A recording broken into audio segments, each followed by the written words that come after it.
Okay, fams, let's look at the final example under the fourth series of example on projectile. Now, this very example marks the final example on the projectile before our take home. So look at the question. An object is projected from a height of 80 meters above the ground with an upward velocity of 40 meters per second at an angle of 30 degrees to the horizontal. What distance away from the point of projection does it strike? Now, the first thing we have to do is to look for a way to interpret this using a picture, a kind of diagram. So let's try to interpret that. So first, let's assume that the elevated surface is a building of 80 meter. A building of 80 meter, that's the elevated surface. So somebody stands here and projects an object. Now, the object was not projected down. The object was projected up. That's more complex than any other one we've done.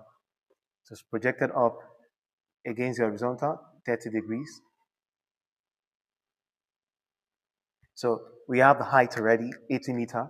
So we are asked to get the distance away. Here we are not talking about range fully. We are talking about trajectory, this path. That's what we are talking about. So we are asked to get the distance from the point of projection it hits or it strikes. So how do we get this very stuff? We have the height already along a y-axis. But this is quite complex because when you look at this, two things are carried out. This object was projected at an angle of 30 degrees with an initial speed of 40 meters per second. So when you observe very well, you find out that there's a range. You have range in the air. So the object flies into max height, gets to max height. So from max height, it comes back to the place of projection like this. Assuming this object was caught, or assuming this is a level ground, let's say this is a level ground, it's not an elevated surface, then we'll have what we call range, like this. But this very object got to max height, came to the range point, then kept on falling because it passes through it passes through a height of 80 meters. So it goes into the air, gets to max height, falls back to the point of projection, called that is range, then keeps dropping down to this place before it hits the ground. So we have quite a complex stuff here. Here's a combination of both range and trajectory. So range itself is a kind of trajectory, but what kind of trajectory is range?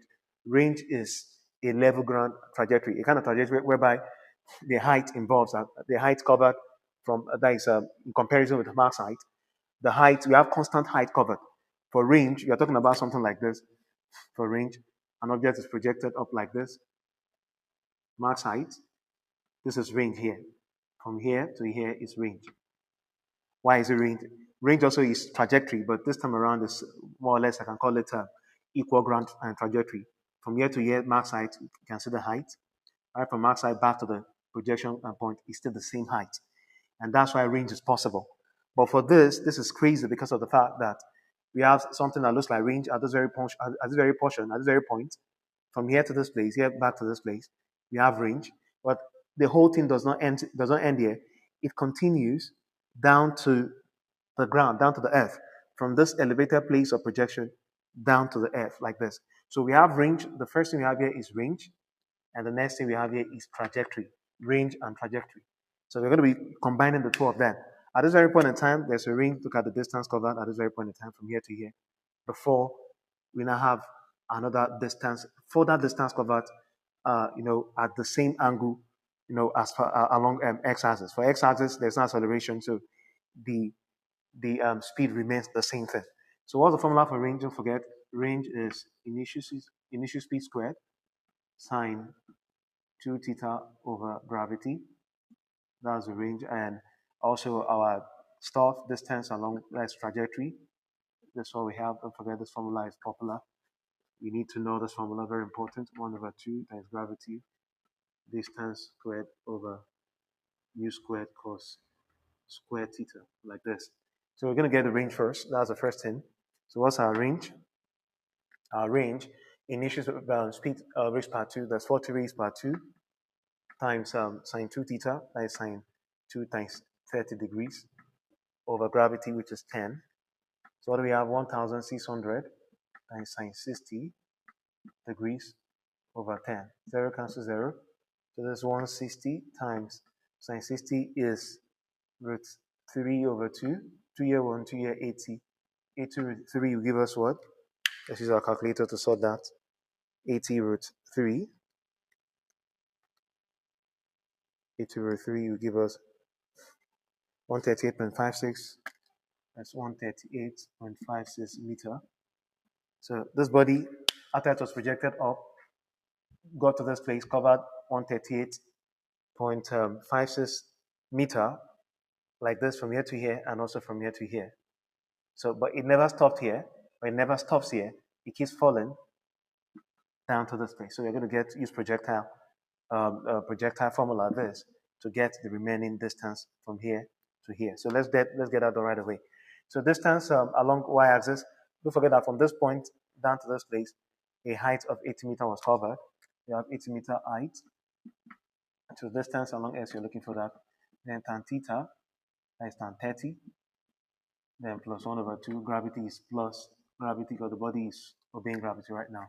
The distance along s-axis is by 2 over initial speed is 1,600 raised by 2 times cos 30.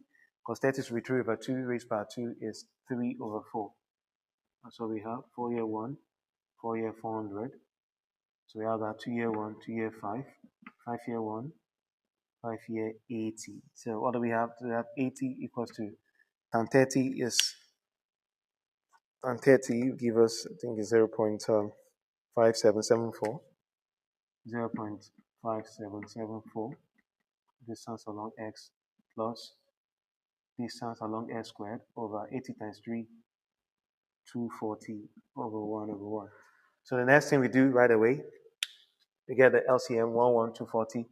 LCM 11240 give us 240. So 240 times 80. What are we going to get there? 240 times 80 give us 19200, 19,200. So 240 times 0.5774. 240 times 0.5774. 138.576. 138.58 distance along x. Then 240 times this will give us distance along s squared. So from here we can use this thing. We can bring it down here. You have distance along s squared plus 138.58 distance along s. To send this over 192.00. So you can use a calculator. You can use any formula you want. You can use what do we call it? You can use a formula method, minus b plus or minus squared or b squared minus 4ac over 2a. You can use that. If you don't use that, you can just, you have a calculator, you can use a calculator also. So I'm going to use a calculator to make things fast. So right here, this quadratic equation, first is 1, second is 138.58, and the very last is minus 19,200. So we have 85.63. So the distance covered here is 85.63 meters. So the trajectory is 85.63 meters, while the range is 138.56 meters. So total distance covered from here, from the point of projection down to this place, would be, we're going to sum them up. That's 85.63 meter plus 138.56 meter. So we add them up. What do we have? 85.63 meter. 85.63 meter plus 138.56 meter. 224.19 to 224.2 meter. That's the distance from where it was projected from to where it lands. So it's as simple as that. You can see this is quite very complex because it's a combo, an amalgamation of the range and trajectory. So that's that for this. So the next thing we're going to be seeing is our take home. Okay, guys, a couple of take homes to test ourselves with. At this very point, we've covered or we've learned a couple of things. So let's see how much we've gotten from this series on projectile. So look at we have 4 major questions. Number 1, prove that a gun shoots 3 times as high when its angle of elevation is 60 degrees with the horizontal as when it is 30 degrees, provided the bullet will cover the same horizontal distance. Now, this question is very simple. You have to look for a way to draw the diagram out. First, get a diagram or the picture of it, and from there you can solve it. It's very simple. So the next question, a hose lying on the ground shoots a stream of water upward at an angle of 40 degrees to the horizontal. The speed of the water is 20 meters per second as it leaves the hose. How high up will it strike a wall 8 meters away and with what speed? That's another beautiful. We've solved questions like this, and it's another pretty question. So the next, a shooter wants to fire a bullet in such a way that its horizontal range is 3 times its max height. At what angle should he fire to achieve this? This question was given to JAM student in the year 2006. So I would love you to really try this question out. It's very simple. Just have to wrap your head around it. It's easy and direct.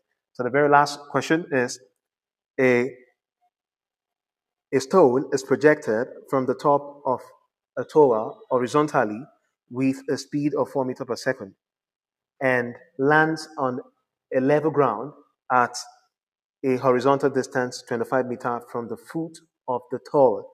Calculate the height of the tower. So yeah, all the questions to get us or to have us tested. So we've done a whole lot in this. I'm very confident that we'll be able to solve this question. So at this very point in time, we're drawing the curtain on today's lesson. Also, we're drawing the curtain on projectile.